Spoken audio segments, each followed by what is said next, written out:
So, cupcakes, right? 2002. Had nothing to do with this farm. Actually, as a matter of fact, I was in my mid-20s. I resented all of this. This was a huge inconvenience. Growing up on a farm is like, you know, cumbersome. It's work. It completely interfered with my social life, right? It wasn't until I became, well after cupcakes, that this became important to me and very, very relevant. So when we finished the show, and I had a 1-year-old and a newborn, I came here. I needed the farm to just relax, right? Decompress. The idea came because I was a mom and I wanted to feed my children something better. And I had really, you know, for my entire life, even though I lived in Vancouver for so long, the awareness and the understanding of what my parents were doing was just so normal for me that it wasn't important, if that makes any sense.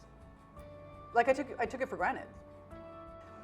And so when I started planning out this idea of doing this ice cream, I had to really rely on my parents and everything that they had taught me. So because I had this innate connection and this tremendous appreciation for the farm, and I was already an entrepreneur, I was like, I can make a better ice cream.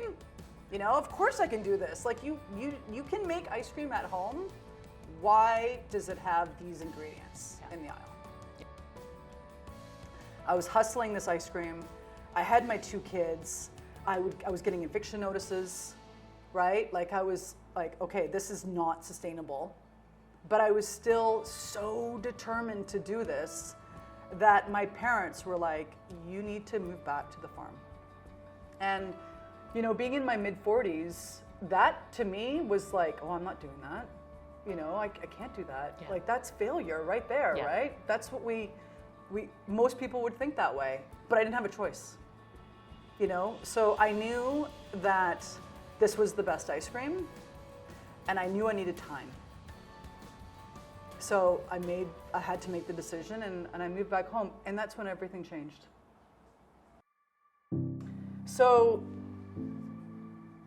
the minute I drove off the ferry, it was this incredible energy. I could feel, I was coming off the ramp and my intuition was like, this is your home. Like it just said, it told me, it was like, this is the right thing to do. There's 5 acres here, backs down to Elk Lake, and I had some really hard decisions. And whenever I had to make a decision, I went for a run on the lake, and I made up myself a promise. You can't answer that question until you have that run, because your mindset is gonna be more clear, right? And you're not gonna be fair to your business, and you're not gonna be fair to yourself. Because I went into this business with my heart. So as an entrepreneur that had come out of cupcakes, which everyone told me that wasn't a good idea either, I wasn't gun shy. So it was like marching in, and I'm gonna figure this out, and I can do this. What I didn't understand was the game. You know, the grocery game of what it's like and what it takes to launch a CPG product, which is consumer packaged good product, as a small company. That I totally underestimated. It was really easy for me to get the product in the stores.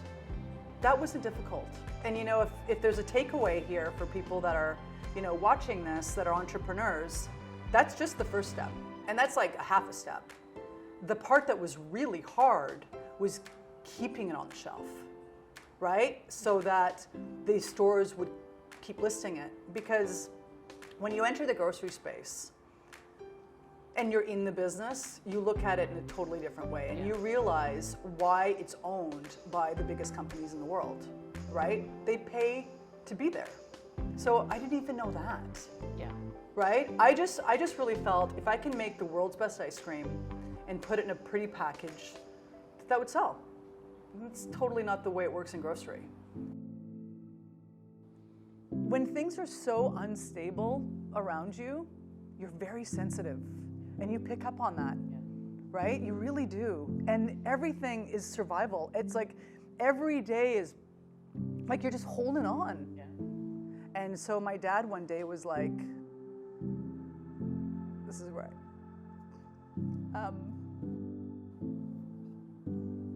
He was like, the farm's got you. We believe in what you're doing. That was at a time when no one was believing.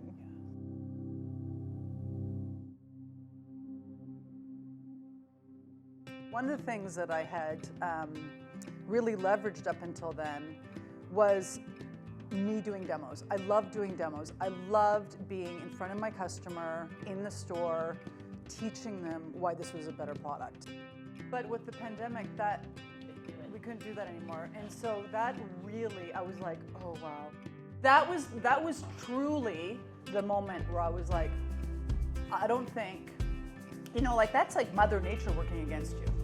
And something I would have never have planned that totally saved our company is as we're going into the summer of 2020 and the pandemic is surging, grocery shopping is surging, ice cream was surging, but nobody was buying Betterwith. So everybody was buying ice cream, and so Betterwith was alone on the shelf. And what happened is people still wanted ice cream. So then people bought Betterwith. And then one by one, everyone started emailing me going, oh my God, I just bought your ice cream. This is amazing. And I'm getting these emails and I'm like telling my parents, I'm like, wow, people are being introduced to Betterwith because they can really now see this pretty package because it's alone on the shelf. The irony of that. Yeah. And that totally changed our business.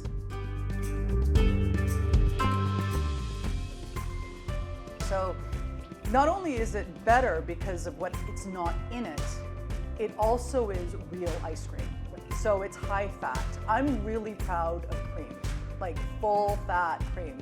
There's nothing bad about real cream. And then because we source our ingredients for our flavors and everything, we make all of our flavors and we make them right in time for the production. So there's this real freshness. There's this real natural taste, but there's also this freshness, which I think is a different experience than other popular brands.